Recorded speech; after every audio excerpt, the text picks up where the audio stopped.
The courtroom was so quiet you could hear the air conditioning hum. Judge Morrison's gavel had just fallen, and the echo seemed to hang in the air like a death sentence, but not for me. I sat perfectly still in my navy blue dress, hands folded in my lap, watching as my daughter-in-law Jessica's face drained of all color. The court finds in favor of the plaintiff, Margaret Chun, Judge Morrison announced, his voice cutting through the silence like a blade. Full custody of minor children Emma and David Chun is hereby awarded to their paternal grandmother, effective immediately. Jessica shot to her feet, her designer heels clicking frantically against the marble floor. Your Honor, this is impossible. I'm their mother. She's their legal guardian as designated in their father's will, the judge interrupted, adjusting his glasses. A will that, I might add, was properly executed and witnessed, contrary to your claims. I watched Jessica's lawyer whisper urgently in her ear, watched her perfect makeup begin to run as tears of rage streaked down her cheeks. Behind her, I could see her mother, the woman who had called me that Oriental woman more times than I cared to count, covering her face with her hands. For 18 months, they had all believed they had won. For 18 months, they thought they had successfully erased me from my grandchildren's lives, painted me as an unstable, interfering old woman who didn't deserve to be part of their American family. They had no idea what was coming. The bailiff approached Jessica with official papers, and she actually stumbled backward as if the documents might burn her. In the gallery, I could see my grandchildren, Emma, now 8, and David, 6, sitting with their court-appointed advocate. Emma's dark eyes, so much like her father's, met mine across the room. For the first time in over a year, she smiled. Jessica spun around to face me, her voice rising to a shriek. You think you've won? You think you can just take my children because you have some fancy lawyer? They don't even know you anymore. You're nothing but a stranger to them now. I stood slowly, smoothing my dress with hands that had scrubbed floors in 3 different countries, hands that had worked double shifts to put my son through medical school, hands that had held my dying son while she was too overwhelmed to visit the hospital. Mrs. Patterson, I said quietly, using her maiden name deliberately. She had dropped the Chun name the day after the funeral. I am their grandmother, and today I am taking them home. The words hung in the air like a prayer answered. Jessica's mouth opened and closed like a fish gasping for air. Her mother let out a strangled sob. Even their lawyer looked stunned, shuffling through his papers as if he could find some loophole, some last-minute miracle that would change what had just happened. But there was no miracle for them. Not anymore. Judge Morrison was already gathering his files, the case closed in his mind. Mrs. Chun, the children's belongings will be returned to you within 48 hours. Ms. Patterson, you have supervised visitation rights every other weekend, pending a psychological evaluation. As I walked toward my grandchildren, Jessica's voice followed me like a curse. This isn't over, Margaret. This isn't over. I turned back one last time, looking at the woman who had tried to erase not just me, but every trace of my son's Chinese heritage from his children's lives. The woman who had forbidden them from speaking Mandarin, who had thrown away their father's photos, who had told them their grandmother was too foreign to understand American children. Yes, I said simply. It is. They had no idea how I had gotten here, no idea about the 18 months of careful planning, the evidence I had gathered, the allies I had found. They thought they knew me, the quiet, grieving immigrant mother who would simply fade away when pushed hard enough. How wrong they were. 2 years earlier, my world was still whole. I was making dumplings in my small kitchen in Chinatown, San Francisco, the same kitchen where I had taught my son Michael to fold wontons when he was barely tall enough to reach the counter. The smell of ginger and soy sauce filled the air, and through my window, I could see the Golden Gate Bridge emerging from the morning fog like a promise. Michael was coming for dinner with Jessica and the children. At 62, he was the chief resident at UCSF Medical Center, the son who had justified every sacrifice I had made since arriving in America 35 years earlier with nothing but a nursing degree from Beijing and determination that burned like coal. Nai. Emma had burst through my door that evening, her school backpack bouncing as she ran to hug my legs.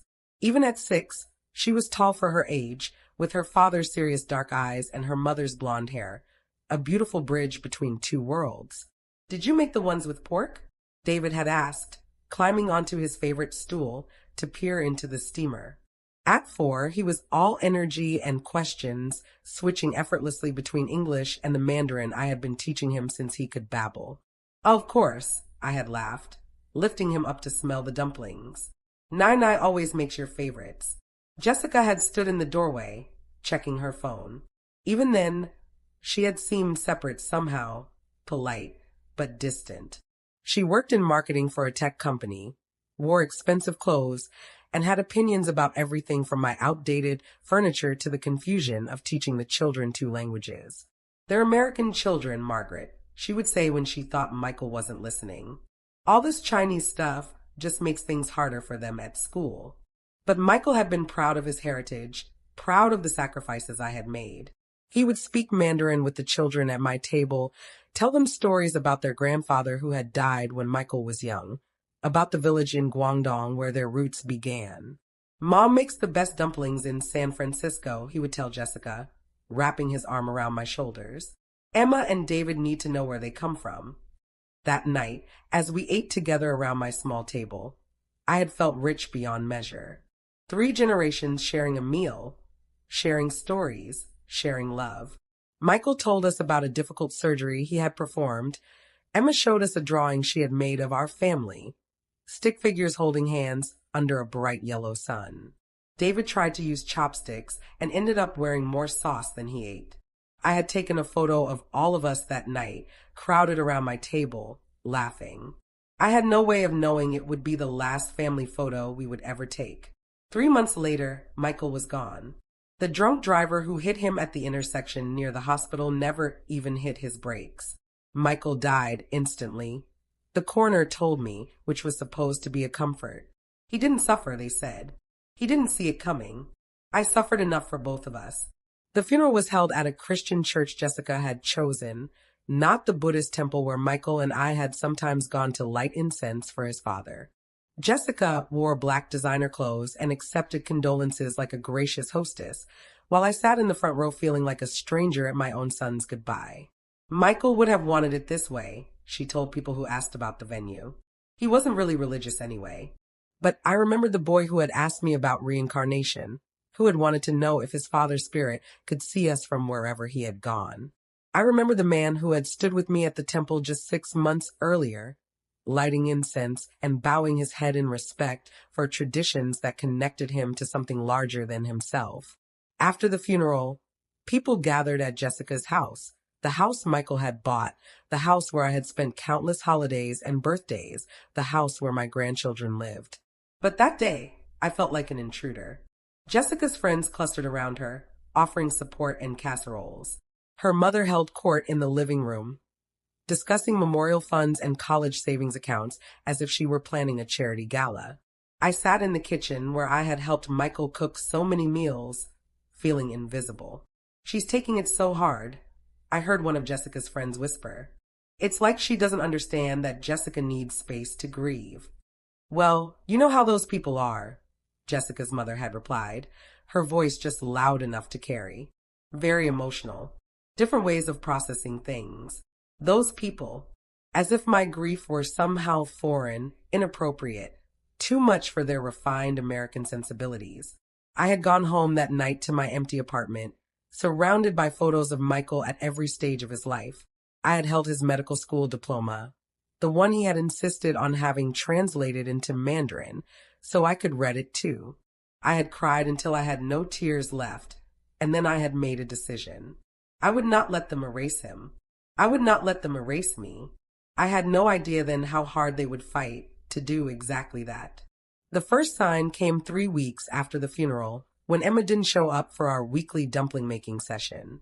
Every Saturday for 2 years, Emma had come to my apartment to learn the recipes that had been passed down through 4 generations of women in my family. She would stand on her special stool, her small hands working the dough while I told her stories about her grandfather, about the village where her great-great-grandmother had first learned to fold wontons into perfect pleated purses. "Where's Emma?" I asked when Jessica arrived with only David in tow.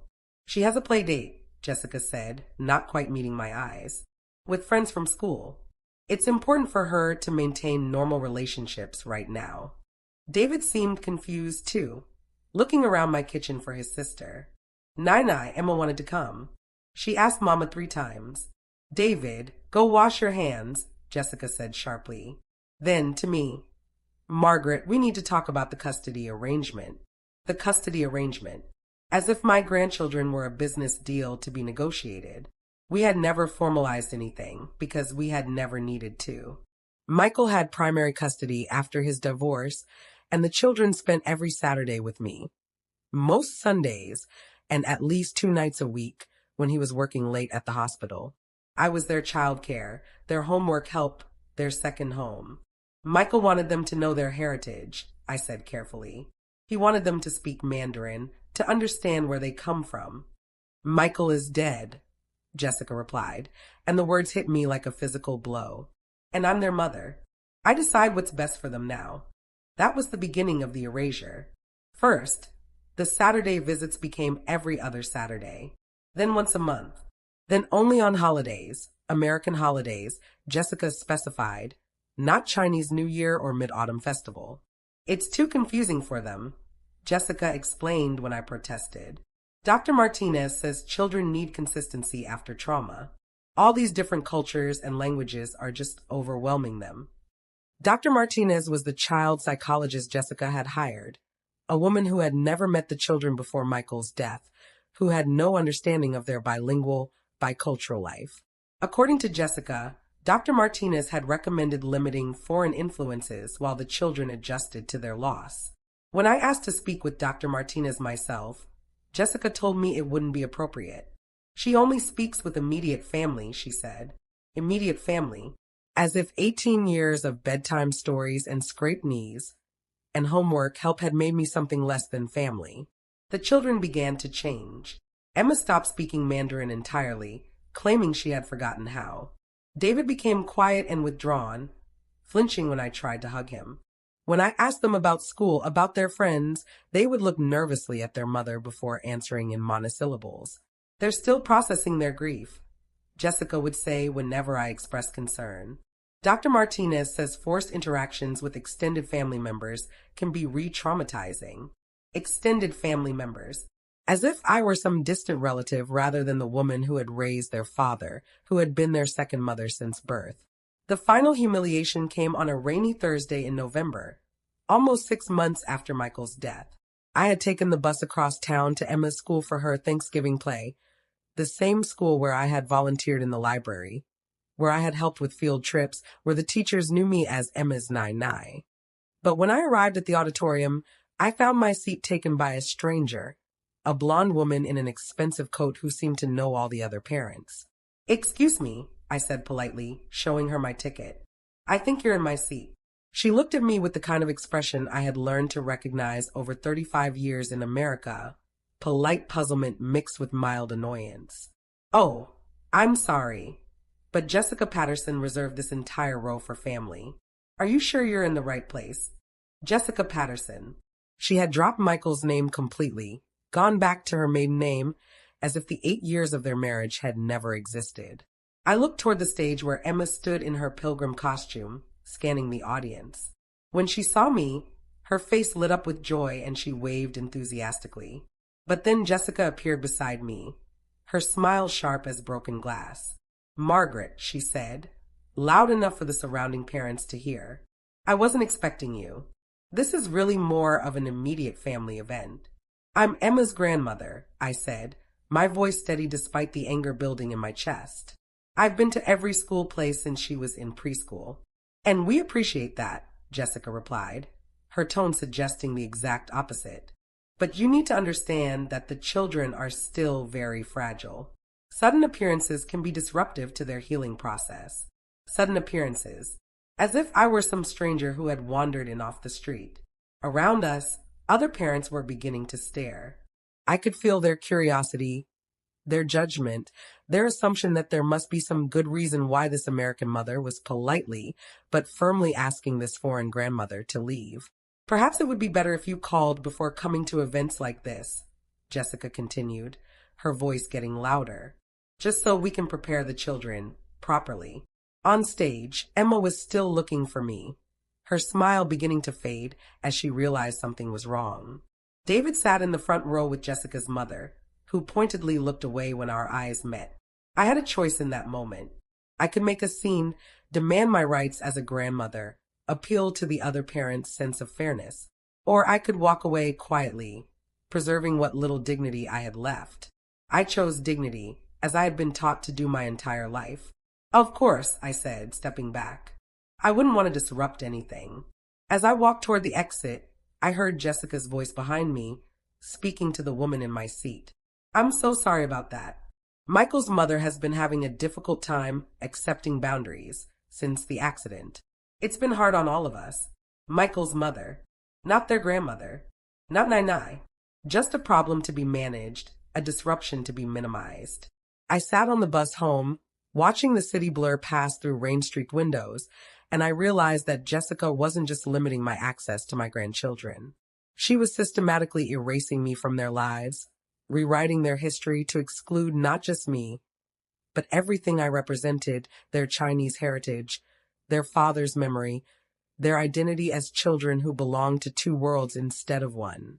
That night, I called Michael's lawyer, the man who had helped him with his divorce and custody arrangements. When I explained what was happening, he sighed heavily. I'm sorry, Mrs. Chen, but without formal custody rights or guardianship documentation, you don't have many legal options. As the surviving parent, Jessica has full discretion over visitation with extended family members. Extended family members. There was that phrase again. But Michael wanted the children to know their heritage. I protested. He wanted them to have a relationship with me. I understand, and I'm sympathetic, the lawyer said. But unless you have something in writing, a will, a custody agreement, some legal documentation, there's not much we can do. Something in writing. After I hung up the phone, I sat in my quiet apartment, surrounded by photos of a son who would never speak for himself again. And I realized that Jessica had been counting on exactly this. My politeness, my respect for authority, my immigrant's fear of making trouble. She thought she knew me.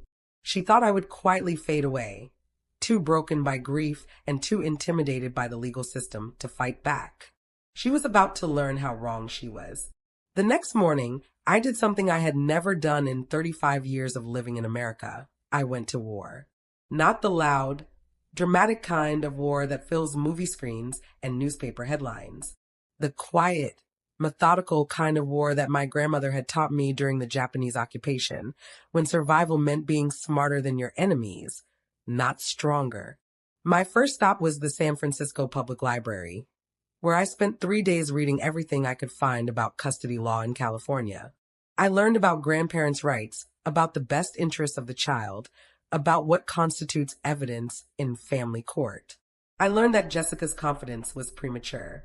My second stop was Michael's old office at UCSF Medical Center. Dr. Patricia Williams, the department head, welcomed me with genuine warmth and concern. Margaret, she said, embracing me in the hallway outside Michael's former office. How are you holding up? We've all been so worried about you and the children. Dr. Williams was a woman I had met many times at hospital functions, someone who had known Michael not just as a brilliant surgeon, but as a devoted father. She had seen him take calls from Emma about lost homework, had watched him leave important meetings to pick up David from daycare. I'm concerned about Emma and David, I told her honestly. Their mother has been limiting their contact with me, and I'm worried about how they're coping with their father's death. Dr. Williams frowned. That's troubling. Michael talked about you constantly. How much the children adored their Nai. How important it was to him that they maintain their cultural connections. Have you considered family counseling? Jessica has been taking them to a psychologist who recommends limiting contact with extended family members, I said, using the phrase that had begun to feel like a slap every time I heard it. That seems unusual, Dr. Williams said carefully. Most child psychologists would encourage maintaining stable relationships with loving family members after a trauma. Would you mind if I made some inquiries? I know several excellent family therapists who specialize in childhood grief. As I walked home from the hospital, I felt something I hadn't experienced in months: hope. Not the desperate kind that clings to impossible dreams, but the steady kind that comes from taking action. That evening, I called my old friend Helen Zhu, a woman I had known since my first year in America, when we had both worked the night shift at General Hospital. Helen had become a successful immigration lawyer, someone who understood the particular challenges faced by Asian families navigating the American legal system. Maggie, she said, using the nickname she had given me decades ago. I've been wondering when you would call. I need help, I said simply. Jessica is trying to cut the children off from their heritage, from me. I don't know what to do. First, you document everything, Helen said without hesitation. Every canceled visit, every conversation, every instance where she's prevented normal grandparent-grandchild interaction. Second, you find out who this psychologist really is and what she's actually recommending. Third, you start building a case. A case for what? Custody, Helen said matter-of-factly. If Jessica is emotionally harming the children by cutting them off from their cultural identity and their grandmother, that goes against their best interests. And if she's doing it systematically, that suggests she's not capable of making decisions that prioritize their well-being over her own comfort. The word hung between us like a bridge across an impossible canyon. Custody. The idea of taking my grandchildren away from their mother felt both necessary and terrifying. Can I win? I asked. I don't know, Helen admitted, but I know you can try. And Maggie, I know you can fight. Over the following weeks, I became a different person. The quiet, grieving grandmother transformed into someone methodical and strategic. I documented every interaction with Jessica, every canceled visit, every time the children seemed confused or distressed about not seeing me. I also began reaching out to people who had known Michael, who had witnessed his dedication to maintaining his children's cultural identity. His colleagues at the hospital, the teachers at Emma's school who remembered how proud Michael had been of his daughter's bilingual abilities, the neighbors who had seen him bringing the children to visit me every week. One of the most powerful allies I found was unexpected. Maria Santos, the children's former babysitter. Maria was a young Latina woman who had worked for Michael during his residency. Someone who had seen firsthand how the family functioned before his death. Dr. Chen always said you were like a second mother to those children, Maria told me when I called her. Emma and David would talk about Nai constantly. The stories you told them, the food you made, the way you helped with their homework. Jessica never seemed to appreciate it. What do you mean? I asked. She would get irritated when the children spoke Chinese, even just a few words. She said it was rude to speak languages other people couldn't understand. And she didn't like when they came back from your house with Chinese food or talking about Chinese holidays. Maria agreed to provide a written statement about what she had observed. More importantly, she told me something that made my heart race. Michael had been working on updating his will just before his death. He mentioned it to me when I was watching the kids one evening, she said.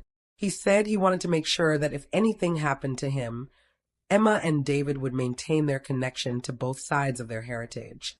He was worried that Jessica would try to erase the Chinese part of their identity. The will. The piece of paper that could change everything. Michael's lawyer initially told me that no updated will had been found among his papers. But Maria's statement prompted a more thorough search. And eventually, they found it, filed with a different attorney, someone Michael had consulted specifically about custody and guardianship issues. The will was dated just 3 weeks before Michael's death. In it, he explicitly stated his wishes for his children to maintain their bilingual abilities, their connection to their Chinese heritage, and their relationship with their paternal grandmother. Most importantly, he had included a provision that if Jessica ever attempted to limit the children's cultural connections or their relationship with me, custody should transfer to me as their legal guardian. He knew. I whispered when Helen showed me the document. He knew she would try to erase us. Michael was a smart man, Helen replied, and he loved those children enough to protect them from something he could see coming. But having the will was only the first step.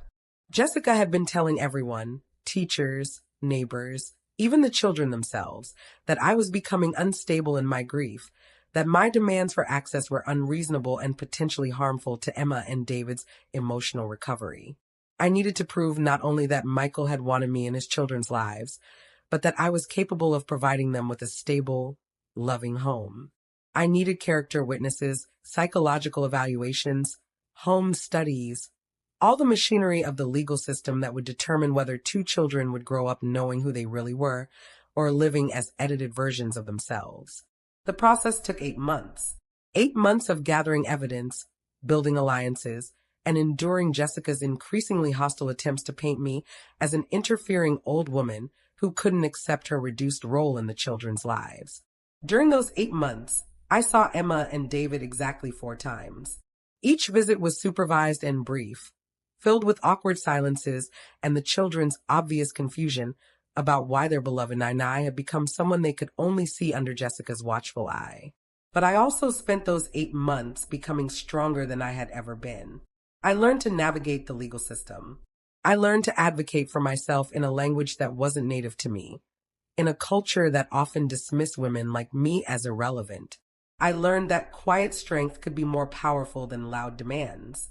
Most importantly, I learned that fighting for my grandchildren wasn't just about preserving my relationship with them. It was about preserving their right to know themselves fully, to claim all the pieces of their identity that made them who they were. Jessica had made one crucial mistake in her campaign to erase me. She had assumed that a quiet Chinese grandmother would accept defeat gracefully, that I would prioritize keeping the peace over protecting my family. She was about to discover how wrong she was. The courtroom was exactly as I had imagined it during all those sleepless nights. High ceilings, dark wood paneling, and an American flag that seemed to watch over everything with silent authority. But what I hadn't expected was how small Jessica would look sitting at the defendant's table, her expensive lawyer whispering urgently in her ear as Helen organized our documents with calm precision. "All rise," the bailiff announced, and Judge Morrison entered, a gray-haired man in his 60s whose reputation for fairness had been the reason Helen had specifically requested him for this case. Jessica's strategy had been predictable. Portray me as a grieving grandmother whose demands had become unreasonable, whose cultural differences made it difficult for her to understand modern American parenting. Her lawyer painted a picture of a woman struggling to raise two traumatized children while dealing with an increasingly demanding mother-in-law who refused to respect boundaries. "Your Honor," Jessica's lawyer began, "my client has shown remarkable patience in accommodating Mrs. Chen's desire for contact with the children. However, Dr. Martinez has clearly documented that the children are showing signs of stress and confusion related to the conflicting cultural messages they receive. Ms. Patterson is simply trying to provide stability during an incredibly difficult time." Dr. Martinez, the mysterious psychologist who had somehow concluded that maintaining a relationship with their grandmother was harmful to Emma and David's emotional development. When Helen stood to cross-examine her, I felt my heart racing. This was the moment we had been building toward for 8 months. "Dr. Martinez," Helen began, her voice professionally courteous, "how many sessions have you had with Emma and David Chun?" "6 individual sessions with each child and 4 family sessions with Ms. Patterson present." "And in these sessions, did you ever meet with the children's paternal grandmother, Mrs. Chun?" "No, that wasn't deemed appropriate given the family dynamics." "I see. And did you review any documentation of the children's relationship with Mrs. Chun prior to their father's death?" Dr. Martinez shifted uncomfortably. "I focused on their current adjustment needs rather than historical relationships." Helen smiled, the kind of smile that meant she was about to destroy someone politely. "So, when you recommended limiting contact with Mrs. Chun, you did so without ever meeting her, without observing her interactions with the children, and without reviewing any evidence of their previous relationship. Is that correct?" "I based my recommendations on the information provided by Ms. Patterson and my observations of the children's current emotional state." "The information provided by Ms. Patterson," Helen repeated. "Did Ms. Patterson tell you that Mrs. Chun had been the children's primary caregiver 2 to 3 days per week since birth?" "I wasn't given specific details about previous arrangements." "Did she mention that Emma Chun was fluently bilingual before her father's death, and that this was a source of pride for both her and her father?" "Language confusion can be a contributing factor to childhood anxiety." "Dr. Martinez," Helen interrupted gently, "that wasn't my question." Did Miss Patterson inform you that Emma had been bilingual? No. Did she tell you that both children had been attending Chinese cultural events with their grandmother, that they celebrated Chinese New Year, that they had strong connections to their paternal heritage? Cultural conflicts can be particularly challenging for children of mixed backgrounds. Again, doctor, that wasn't my question. Were you aware of the children's previous cultural activities? Dr. Martinez's voice was barely above a whisper. No. Helen turned to the judge. Your Honor, I'd like to submit into evidence a report from Dr. Susan Kim, a child psychologist specializing in multicultural family dynamics, who has now met with the children 6 times over the past 2 months. Jessica's lawyer shot to his feet. Objection. This doctor was not on the witness list. She was added as a rebuttal witness after we discovered the limitations in Dr. Martinez's evaluation, Helen replied calmly. The court was notified within the required time frame. Judge Morrison reviewed his notes. Objection overruled. Please proceed, Ms. Zhu. Helen approached the witness stand where Dr. Kim, a woman in her 40s with kind eyes and a gentle demeanor, waited to be sworn in. Dr. Kim, what did you observe during your sessions with Emma and David Chun? Both children showed clear signs of grief and loss, which is normal and expected given their father's death. However, they also showed signs of cultural displacement and identity confusion that were compounding their trauma. Can you explain what you mean by cultural displacement? Emma, who had been fluently bilingual, was now refusing to speak Mandarin and claimed she had forgotten how. When I spoke to her in Mandarin during our private session, she understood everything but responded in English. David showed signs of anxiety when asked about his grandmother and seemed confused about why their relationship had changed. In your professional opinion, would maintaining a relationship with their paternal grandmother be beneficial or harmful to these children? Dr. Kim looked directly at Jessica before answering. Not only would it be beneficial, I believe it's essential for their healthy development. These children have lost their father, but they don't need to lose their cultural identity as well. The relationship with their grandmother represents continuity, stability, and connection to part of themselves that they're being asked to abandon at the most vulnerable time in their lives.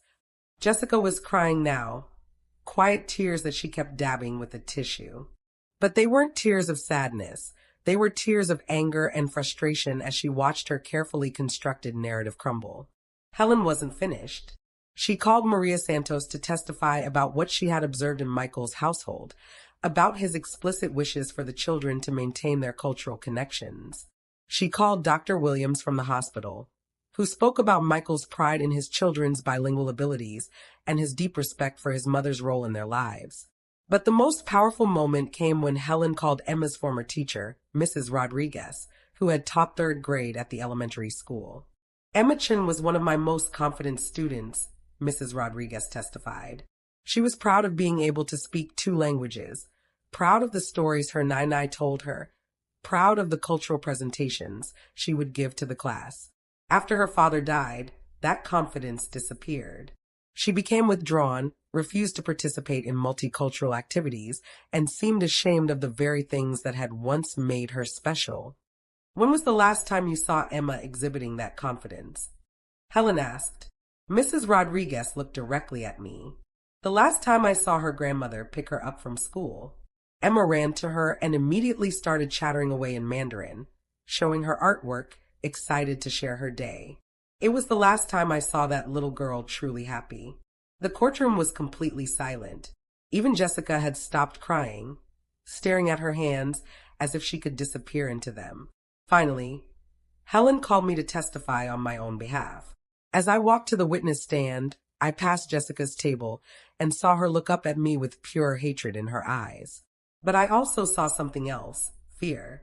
Mrs. Chun, Helen began, can you tell the court about your relationship with your grandchildren before their father's death? I had practiced this moment for weeks, but now that it was here, all my prepared words seemed inadequate. Instead, I spoke from my heart. Emma and David were the light of my life, I said, my voice steady despite the emotion threatening to overwhelm me. Every Saturday, Emma would come to my kitchen to learn to make dumplings, and she would tell me about school, about her friends, about her dreams. David would practice his Mandarin with me, and he was so proud when he could say a whole sentence without help. They were not just my grandchildren. They were the bridge between my old life and my new one, between the traditions I brought from China and the future they were building in America. When Michael died, I lost my son, but I was also losing the children who carried his memory, who carried our family's story forward. Do you believe you could provide a stable home for Emma and David? I know I can, I replied. I helped raise their father while working 2 jobs and going to school. I've been part of their daily lives since birth. I love them not just as their grandmother, but as someone who sees all of who they are, American and Chinese, their mother's children and their father's children. Jessica's lawyer tried to undermine my testimony during cross-examination, asking about my age, my single status, my ability to keep up with modern American children.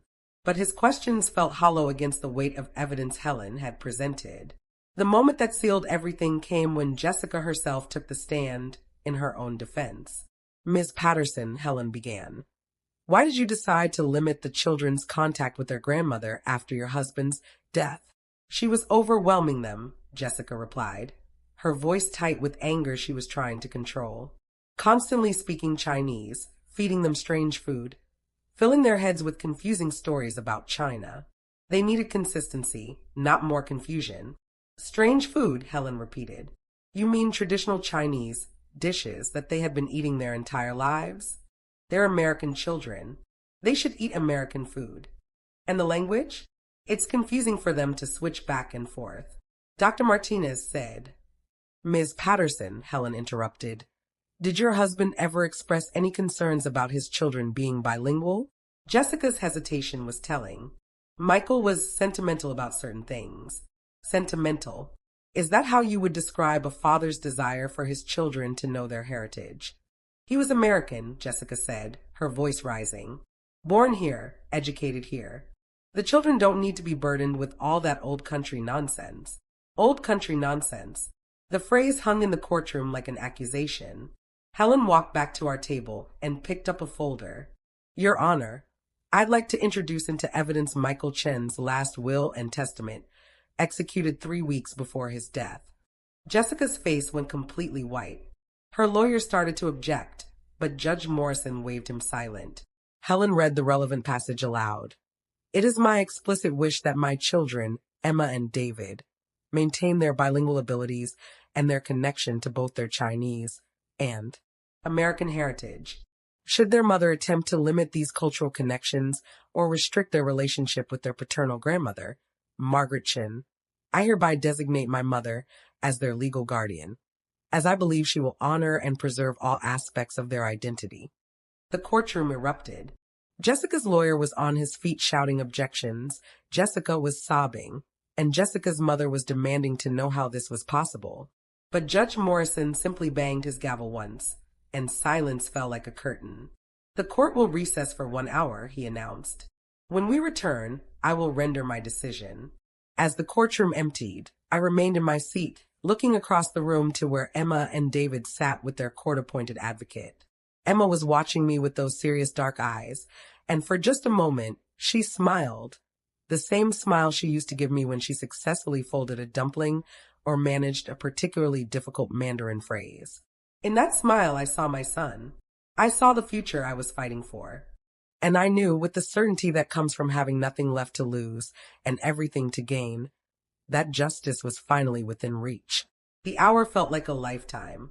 I sat in the hallway outside the courtroom with Helen, watching lawyers and family members cluster in urgent conversations. Jessica's mother kept shooting me looks that could have melted steel, while Jessica herself had disappeared into the bathroom with her lawyer for what seemed like a crisis strategy session. Whatever happens, Helen said quietly, you've already won something important. What do you mean? The truth is out there now. Emma and David heard everything in that courtroom. They know their father wanted them to maintain their connection to you, to their heritage. Even if the decision doesn't go our way, they'll carry that knowledge with them. But I wanted more than just the truth being revealed. I wanted my grandchildren back. When we returned to the courtroom, Judge Morrison looked tired, as if the weight of deciding the fate of two children had aged him in the space of an hour. Emma and David sat in the front row again. But this time Emma was holding David's hand, both of them looking more alert and focused than they had all day. This case, Judge Morrison began, involves fundamental questions about what constitutes the best interests of minor children who have suffered a profound loss. The court has heard testimony about cultural identity, parental rights, and the importance of maintaining family connections after trauma. Jessica gripped her lawyer's arm, so tightly her knuckles were white. I forced myself to breathe steadily, remembering my grandmother's advice. When facing a storm, be like bamboo, flexible enough to bend, strong enough not to break. The court finds that the deceased father, Michael Chun, left clear and explicit instructions regarding his children's upbringing in the event of his death. These instructions were legally executed and properly witnessed. The will demonstrates that Dr. Chun had serious concerns about his children losing their cultural identity and their relationship with their paternal grandmother. Judge Morrison paused, looking directly at Jessica. The court also finds that Ms. Patterson has systematically violated these wishes by limiting the children's cultural education, discouraging their bilingual abilities, and restricting their access to their paternal grandmother without legitimate cause. Jessica's lawyer leaned over to whisper something urgent in her ear, but she shook her head violently, her face flushed with anger and disbelief. Furthermore, the judge continued, the court finds troubling the testimony that Ms. Patterson has consistently characterized her deceased husband's cultural heritage as strange, confusing, and old country nonsense. This suggests a fundamental inability to honor the multicultural identity that these children have a right to claim. My heart was pounding so hard I was sure everyone in the courtroom could hear it. Helen reached over and squeezed my hand. Dr. Kim's evaluation makes it clear that Emma and David Chun are suffering not just from the normal grief associated with their father's death, but from cultural displacement and identity confusion that is being actively reinforced by their current living situation. Judge Morrison looked at his notes one final time. The court finds that the best interests of these children would be served by honoring their father's wishes and maintaining their connection to both sides of their heritage. He paused. And in that pause, I felt the entire trajectory of 3 lives hanging in the balance. Therefore, the court awards full custody of Emma Chun and David Chun to their paternal grandmother, Margaret Chun, effective immediately. The sound that came from Jessica was something between a scream and a sob. She lunged forward as if she could somehow reach across the courtroom and snatched the words back out of the air. "You can't do this," she shouted. Her careful composure finally shattered completely. "They're my children. My children. She's just an old Chinese woman who doesn't even understand American culture. Just an old Chinese woman." There it was, the truth that had been lurking beneath all her polite excuses and psychological justifications. In the end, it all came down to that. I was foreign, therefore lesser. I was different, therefore dangerous. See, you have to make sure the edges are sealed really good. Emma was explaining in perfect English, her small hands working the dough with the confidence that comes from hours of practice. Otherwise, all the filling leaks out when you cook them. Why do you make them shaped like little purses? Sarah asked, struggling with her own attempts. Emma switched to Mandarin to ask me the traditional story, then translated it back to English with the unconscious ease of a truly bilingual child. My nai says they're shaped like the gold ingots that people used for money a long time ago in China, so eating them is supposed to bring good luck and prosperity. That's so cool, Sarah said. My mom just buys the frozen ones from Costco. David wandered into the kitchen carrying a book about dragons, his latest obsession. At nearly 7, he had developed an insatiable curiosity about mythology from around the world, but he was particularly fascinated by Chinese dragons and their role in traditional stories. Nai, he said, climbing onto his favorite stool. Can you tell Sarah about the Dragon King? The one who controls the rain. As I launched into the story, I watched both children's faces light up with the kind of wonder that comes from discovering that the world is bigger and more magical than they had previously imagined. Sarah hung on every word, asking questions about dragon palaces and underwater kingdoms, while Emma and David added their own details from previous tellings. This was what Michael had wanted for his children: the ability to move effortlessly between worlds, to see their heritage as a gift rather than a burden, to share their culture with friends instead of hiding it in shame. The transition hadn't been easy. Those first few weeks after the custody transfer were filled with nightmares, tears, and the kind of emotional outbursts that come from children who have been through too much change in too short a time. Emma cried for her mother every night for 2 weeks. David regressed to wetting the bed and refused to sleep alone. But slowly, carefully, we built new routines that honored both their need for stability and their need to reconnect with the parts of themselves they had been taught to suppress. Saturday morning dumpling making, Sunday afternoon walks through Chinatown, where they could hear Mandarin spoken all around them and remember that their language was not strange or foreign, but beautiful and valuable. Evening stories that included both American fairy tales and Chinese legends. Most importantly, we maintained Jessica's visitation